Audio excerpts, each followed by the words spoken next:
going on, everybody? Welcome back to the 31 Days of Horror. I'm your host, Mood616, and thank you once again for stopping in, guys. Yes, 31 Days of Horror Volume 9, Day 4, coming at you live and direct. Alright, so we are going to take it all the way back to the year 2006 with a film from Hungary. Of course this film is from Hungary. I'll get into that in a minute. And it is called Taxidermia. So this is a film that came out in 2006, and I remember probably in, I want to say maybe the later 2000s, early 2010s or whatever, this one being talked quite a lot in like the extreme horror realm of YouTube and stuff like that, and it just had a lot of buzz to it. And, I was actually reading up on this, and so they actually submitted this film to the Academy Awards that year as like the best foreign language film. And when after I finished it, I was like, really? Holy shit, man. Like, this movie got submitted to the Academy Awards. I'm like, oh my God. Like, if you've never seen this, you don't know what I'm about to say, but if you have and you didn't know that fact, that's actually pretty crazy. It's pretty fucking wild. Because it's batshit insane. It really is. Of course, again, this is a film from 2006. It's from Hungary, so it's a foreign film. Yes, it is subtitled. All right, so get into the synopsis of this one. Basically, this one's told in 3 different stories. So the first story opens up, it starts in, it's like a generational thing too. So it's told from, 3 different generations of the same kind of family. So the film opens up during World War II, and it follows this one kind of soldier, and he's kind of there to look after, like, things around the base kind of thing. But the thing is with this dude is that he's like a total pervert. He's a total peeping Tom. And pretty much what he tries to do is figure out different ways to like masturbate. Like, the film opens up with him laying in his bed, and it's like all these close-ups, you don't really know what's going on, and all of a sudden it pans out, and he's got this big rock hard boner, and he's like shooting flames out his dick. I was like, what the fuck? I'm like, this is crazy. And then it cuts to him, and he's putting his dick into some ice water, and he gets in shit by this lieutenant. So then we learn really fast that he's like a huge sexual, frustrated, deviant, kind of like a pedophile also. And he's just trying to figure out ways to like masturbate and, fulfill his fantasies and all this type of shit. It's dirty, it's disgusting, it's filthy. The imagery is nasty. And, so this keeps going on and on. He's peeping on, the lieutenant's wife and daughter and doing all this crazy shit and stuff like that. He's having these weird fantasies. And, towards the end of the short, he ends up having this sexual relation with this, this bigger kind of fat woman. And we learn that it's like a fantasy, and like, he essentially is like fucking her, and it changes. And then all of a sudden we realize that the pig that they slaughtered earlier in the short is kind of what he's getting off on and stuff. And then it cuts to her having a baby, and this is relevant to the synopsis because I kind of have to tell it, minor spoilers. And then it cuts to her having a baby later on, and it's like the lieutenant's wife or whatever, and the baby has like a pigtail. So I'm like, what the fuck just happened here? It's like totally bizarre. It's a little fantastical at this point. So it's got this little tail, and he cuts it off, and then that scene or that short kind of ends, and then it jumps forward about 20-25 years into the future. So it's taking place sometime in the 60s, and now it's following that half piggy baby, which is not literally a half piggy baby, but they call it like the half piggy baby. So he's all grown up, and he's a competitive eater in Hungary, and he's just like stuffing his face, and he's all fucking huge and fat and stuffing his face, and it's like they're at this like kind of Olympics that are taking place, and he's the hungry eater from Hungary, and he's battling against the Russians and the Bulgarians and all these other countries and stuff like that, and but he gets real filthy nasty. So like I said, he's all grown up, and he's stuffing his face full of food, but then there's multiple length scenes of like them puking it back up, and just filthiness and grossness and all this type of shit. And essentially, like, he has eyes for this woman, and he gets in a competition with her. He ends up getting her pregnant. Fast forward, they have a baby, and it jumps into the third story. And now his character, he's like old, and it's like, 25, 30 years later, whatever. Maybe it's present day, I'm not sure. They don't really give specific dates. And his son is like this really skinny taxidermist. And he's like this fat, like he's basically Jabba the Hutt. Like as soon as they showed him, he's like all laid up in this chair, and he's just eating boxes and boxes of chocolates. And he's not even taking off the wrappers. It's fucking disgusting. And his son is like the super skinny taxidermist, very, very weird. He spends his time like going to the grocery store all the time, hitting on women and stuff. And yeah, like I said, he's a taxidermist. And then it kind of builds up to this whole ending where the father does something to himself, and then the son does something to himself too, and it gets into like this extreme kind of body horror and stuff like that. So those are the synopsis of like the 3 shorts that make up this film. Like I said, it's going to have minor spoilers because it's pretty hard to talk about without kind of giving the ends to segue into the next ones. But anyways, so my thoughts on this movie.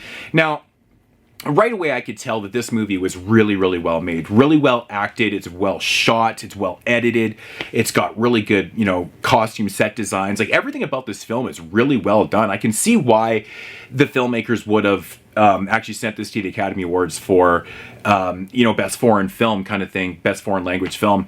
But the content itself, you know, if you take it for face value, it's nasty, it's filthy, it's disgusting, it's vile. I mean, we got this dude masturbating. There's a lot of dink in the opening scene. There's really a lot of dink. Actually, during the sex scene, I'm pretty sure there's real penetration too. I'm pretty sure I saw the dink in the vagina, and I saw her butthole too, which is crazy. But yeah, so the first one's very sexual, it's very deviant, it's very vile, it's nasty. There's this really nasty pig slaughtering, a lot of shit that's going on. But I will have to say though, you know, it's a structured film that's actually kind of cool because it takes place in, it's a generational film. So World War II, the 60s, present day, follows these 3 generations of like these male characters and stuff like that. But the film is full of commentary. Like, I'm not a historian. I don't know much about, you know, the history of Hungary and stuff, but I'm assuming it probably has a lot to do with like the political views. It was probably a fascist communist country, dictatorship at some time, and it kind of evolved and whatever. So I think that's kind of what the commentary is. The commentary is coming from the political values and ideologies of the time and things like that. So like I said, I don't really know a whole lot, so I can't read too much into it. But, you know, there's a lot of symbolic stuff that's going on. Like, there's a scene where, it's actually a really vile scene where he's, like, masturbating, and he comes, and it, like, shoots up into the sky, and it becomes, like, these stars and stuff like that. After it's this really awkward pedophilia scene where he's, like, hitting on this little girl, and it's so gross. It's really fucking nasty. And, but there's obviously symbolism there. I'm not 100% sure what the filmmakers are going for there. But again, even going into the second film with, you know, the son who's the professional eater and stuff, I think it has to do, it's like a satire on like how the communists treated like sports and stuff like that. That's what I'm thinking it is, because I'm pretty sure that professional eating wasn't recognized by like the World Olympics and stuff, so they kind of have their own, and they kind of do their own thing and stuff. And then the third story, I'm pretty sure the commentary has something to do with like the values of like human life, and, you know, just exploiting, you know, even death and stuff like that. Because what happens towards the end, the better cover art will be on the thumbnail. This is just the DVD I have of this. I don't even know if it has a Blu-ray. I'm not 100% sure. But that cover art is very definitive to the third act in the film. And so yeah, this one doesn't really do a whole lot. It's more, that's kind of like your middle character, like the father, the eater and stuff. And then you get a little glimpse of like, you know, what the guy does to himself there. But yeah, so there's like a lot of commentary and things like that. While I was watching this film, I'm like, really? Like, this thing's dubbed as a horror film. It's dubbed as a body horror and stuff. And it doesn't really get too harsh. It's more vile and disgusting, and then really disgusting in the middle. And then this one gets into the third act, kind of gets into the horror elements of it and stuff. But I can see where people are coming from. This definitely falls into the extreme category. But it's not for the faint of heart. It really is not for the faint of heart. Like, I was kind of grossed up, and I was laughing through the first one because there was just so much hard penis shots. And like, there's literally a scene where he's peeping on the wife and daughter outside. They're throwing snowballs or whatever, and he's in this shed, and he like lubes up this hole, and he puts his dick right through, and it's like this rock hard dink. And there's a rooster on the other side, a literal cock on the other side that pecks his wiener. And he jumps back, and I fucking lost it. I just started pissing myself. I'm like, I just witnessed a cock pecking a cock. I was fucking dying. Like, obviously, you know, there's commentary, and this film's not taking itself overly too serious, with kind of taking itself serious at the same time. Like, they're trying to tell, you know, a story, and they're trying to, you know, set, you know, a little bit of boundaries between, you know, the ideologies and the viewer and stuff like that too.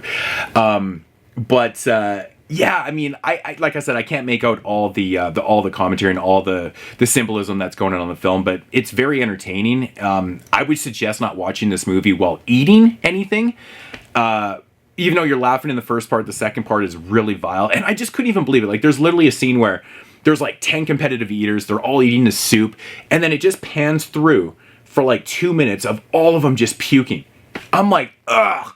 It was really gross, man. Like, it's been a while since I've been like gagging and dry heaving through a whole fucking movie. And then the last one's kind of like, it's kind of like poetic in a sense, and I think that's where the filmmakers are going for. Like, the father does something to himself, and I don't know what it was. I thought him eating the chocolate bars without taking off the wrapper was just, it was pure hilarious to me, because he's gone to the point in his life where he's like, I don't give a fuck, and then he ends up doing something to himself, and it's crazy. Like, they're even setting up their feet. He's feeding these cats. He's like, he's gonna eat the fucking cats and shit. It's just crazy. But again, you know, going back to like the commentary and stuff, there's definitely a lot of stuff here. If there's any Hungarian viewers here or know a little bit what the commentary is trying to say in this, I can figure out something. Is obviously a lot to do with political stuff, but again, that's just speculation, because I'm not a historian. So, but you know, all in all, you could watch it for, you know, take it for face value and just be like, that's a nasty, gross, filthy, vile, and disgusting film. It's like the spawn of Satan at times. It's gross. But yeah, Taxidermia, I really enjoyed this. I thought it was fun, man. Like I said, you know, filmmaking specs, very, very good. Acted, I like all the transitions. A lot of the transitions were really good. There's actually this really neat one right before we get into this whole pedophilia scene where, you know, this person opens up a book and it turns into the scene. And the way it was done, I was like, oh shit, that's actually really cool. It was really neat. But, you know, really good editing in the film, good acting. You know, the cinematography overall was really good. Even the acting and stuff, and just really nasty. I thought one of the most gross scenes when they're on this boat in the middle section with the husband and his wife. Now they're eating like 45 pounds of like red caviar, and just it's like it's vile, man. It's super vile. But yeah, Taxidermy, man, if I had to rate this one, I'm going to give this film I'm going to give it an 8 out of 10. It's solid filmmaking. It's definitely not going to be for everybody. I'm not highly recommending this I mean, probably what you heard right now, you've made your decision if you want to check this out or not. Most people are probably going to be like, fuck you, Moods. Stop exposing me to gross ass shit. But I didn't know what I was really getting myself into. Like I said, I knew about the history of this film. I knew that I wanted to see it because I like, you know, extreme films. I'm not like an extremist. I enjoy some of this stuff sometimes. I'm not a sadist or anything, but again, but I'm glad I watched it, because, you know, it's one of those films you just kind of see and that's it. Like I said, I don't know if there's a Blu-ray for this, but to be honest, I really liked the way it looked on DVD. It has that kind of grittiness to it, and all the sections just felt appropriate for, you know, the PQ quality that it has and stuff. So yeah, really good stuff. But yeah, Taxidermia, not for the faint of heart, not going to be for everybody. So if you like what you heard, check it out. If you don't, then say fuck you. Because I can see people not liking this movie, where I just appreciate for what it is. And I like foreign films for the fact that, like, you know, you can kind of learn, because now I want to go and learn on Hungary and you know, maybe kind of decipher some of the commentary that I was, you know, witnessing on screen, you know, from the visuals. Like, it's not very heavy on story and plot and stuff. So the whole point of it is to have the subtleties and, you know, the commentary and the imagery and all that type of stuff work for itself. But anyways, guys, that's going to do it here for day 4. I'll be back tomorrow with day 5. I actually don't even remember what I'm doing.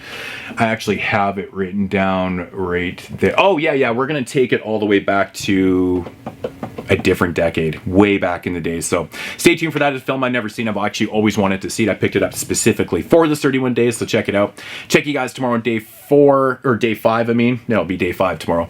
And as usual,